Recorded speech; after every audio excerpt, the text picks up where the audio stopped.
gentlemen, welcome back to another Remnant video. It's Thales Moustache here and today I'm gonna show you guys Life Leech, the Summoner of Doom build. So basically this build right here is focused in summoning creatures that will attack your enemies, healing your HP in the process. So this build right here is extremely funny to play with and I highly suggest you guys give this one a try. So without further talking, let's jump straight into the build. So for the secondary weapon we actually have two different choices. The first one is Scars of the Jungle God, which is a boss weapon that you can craft by killing the Ravager, which is one of the two possible world bosses you can find in Yaesha. And basically we're using this pistol right here because of its mod called Tentacle Shot, which launches a projectile which will spawn a tentacle upon impact, and the tentacle will attack nearby enemies, dealing 180 shock damage per hit. It lasts for 42 seconds with a maximum of 5 spawns if you have the Soul Anchor Amulet.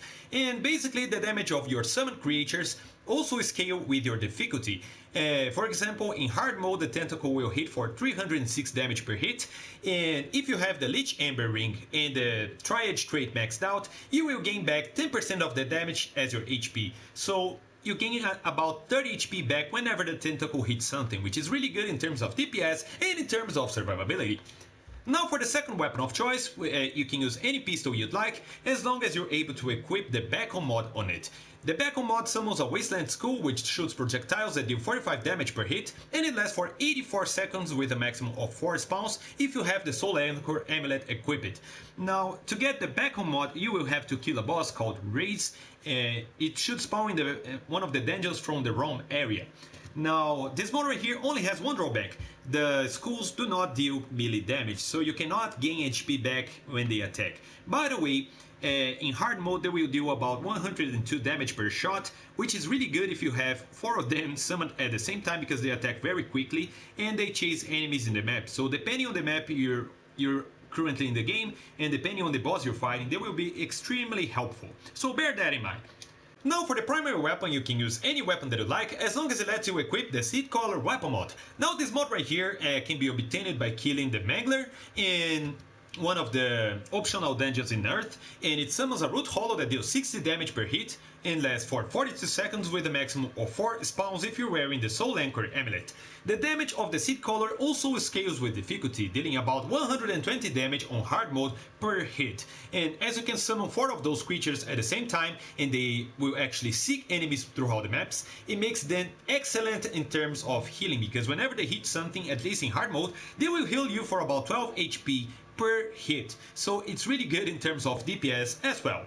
Now for the melee weapon we're gonna be using the Guardian Axe, which is a boss weapon that you can craft by killing the Ixalis twins on courses, both at the same time or before the last one enrages. Now this axe right here is the best melee weapon for mod generation because of its unique effect called Spirit Engine, which converts 100% of the damage dealt with the axe to mod power for weapon mods equipped on both firearms. So basically this weapon right here is what gonna generate mod power for you to summon your creatures. So whenever you melee something with that, you're gonna create a lot of mod power. So just to give you an idea, 2 charged attacks are enough to give you a max charge for your Seed Caller, to give you about 3 charges for your Tentacle Shot, and to give you 1.5 charges for your Beckon. So this X right here is extremely good and it's a must-have for any mod power build, and I highly suggest you guys give this a try.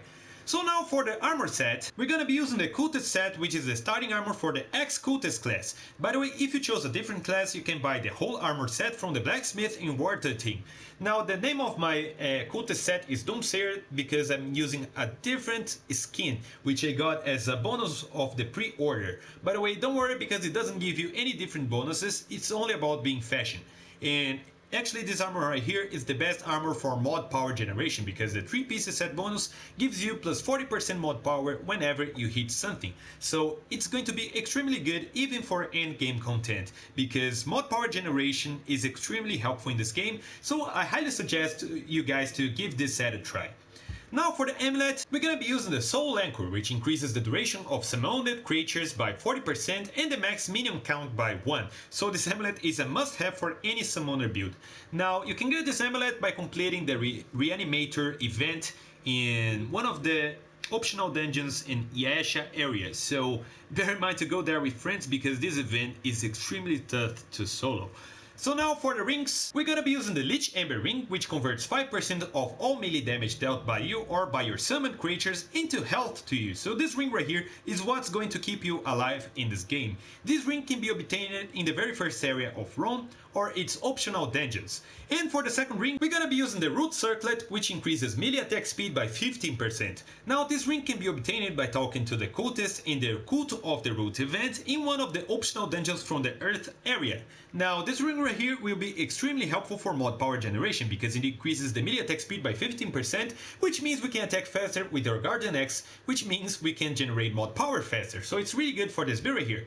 So that's pretty much it for the equipment, guys. Now let me show you guys all the traits that we need to make this build work. So in order to make this build work properly, you're gonna need a total of 180 points to max out the following traits: Vigor for an additional 50 health points, Endurance for an additional 50 stamina points, Warrior for an additional 50% melee damage, Executioner for an additional 20% critical hit chance, Triage for an additional 100% health regen effectiveness, which does affect your lifesteal, Arcane Strike for an additional 50% melee mod power, Rapid Strike for an additional 15% melee attack speed, Kingslayer for an additional 50% critical hit damage, and Spirit for an additional 30% mod power generation.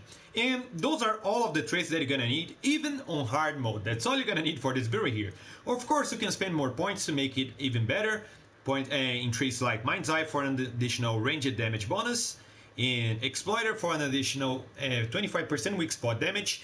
By the way, it's not really needed. That's all you're gonna need for this build. And that's pretty much it for the build, guys. Now I'm gonna show you guys a mod demonstration so you can see what I'm talking about here. So thank you for watching, guys, and now check this out.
So that's pretty much it, guys. If you enjoyed the video, please don't forget to hit the like button and to subscribe for more Remnant videos like that. So thank you for watching, guys, and until the next episode, see you!